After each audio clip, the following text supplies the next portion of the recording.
আজকে সারা দেশে যখন নির্বাচন হচ্ছে, এই নির্বাচন নিয়ে সারা ভারতবর্ষে আজকে যে শাসক দল ভারতীয় জনতা পার্টি যেভাবে ভারতবর্ষের জাতীয় কংগ্রেসের নেতৃত্বদের, যারা দেশের জন্য রক্ত দিয়েছে, দেশের জন্য যাদের প্রাণ দিয়েছে, সেই সব নেতৃত্বরা যাদেরকে সারা ভারতবর্ষের মানুষ শ্রদ্ধার আসনে দেখে, যারা এক নাগারে সেই ইন্দিরা গান্ধী থেকে শুরু করে রাজীব গান্ধীজি, পরপর আপনারা দেখেছেন কিভাবে এই দেশের সংহতি, এই দেশের সম্প্রীতির জন্য, এই দেশের উগ্রপন্থার বিরুদ্ধে লড়াই করতে গিয়ে রক্ত ঝরিয়েছেন।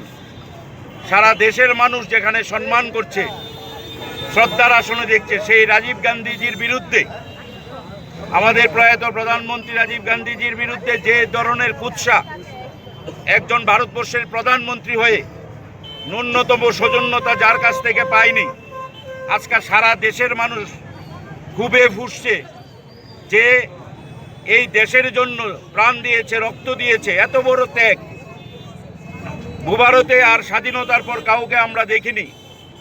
সে আমাদের প্রয়াত রাজীব গান্ধীজির বিরুদ্ধে যে ধরনের কুৎসা এবং অপপ্রচার প্রধানমন্ত্রী নরেন্দ্র মোদীজি করেছেন, তার প্রতিবাদেই আজকে আমাদের সদর জেলা কংগ্রেস উদ্যোগে আজকে আমাদের এই মিছিল, প্রতিবাদ মিছিল এখানেই শেষ নয়, এর বিরুদ্ধে আরও বেশি বৃহত্তর আমরা কর্মসূচি নেব।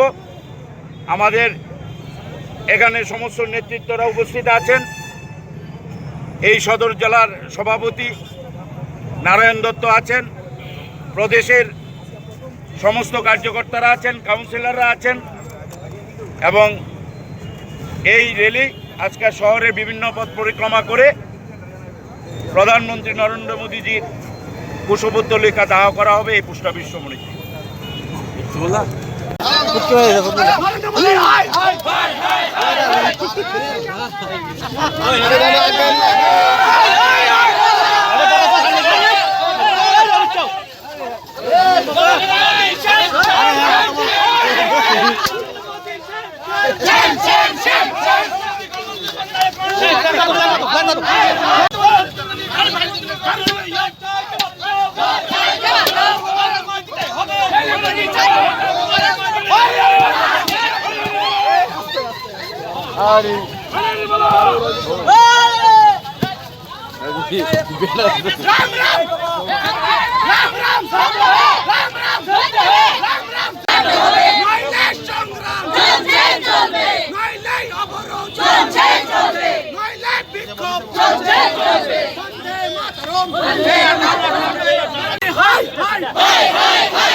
বিজেপি হুঁশিয়ার।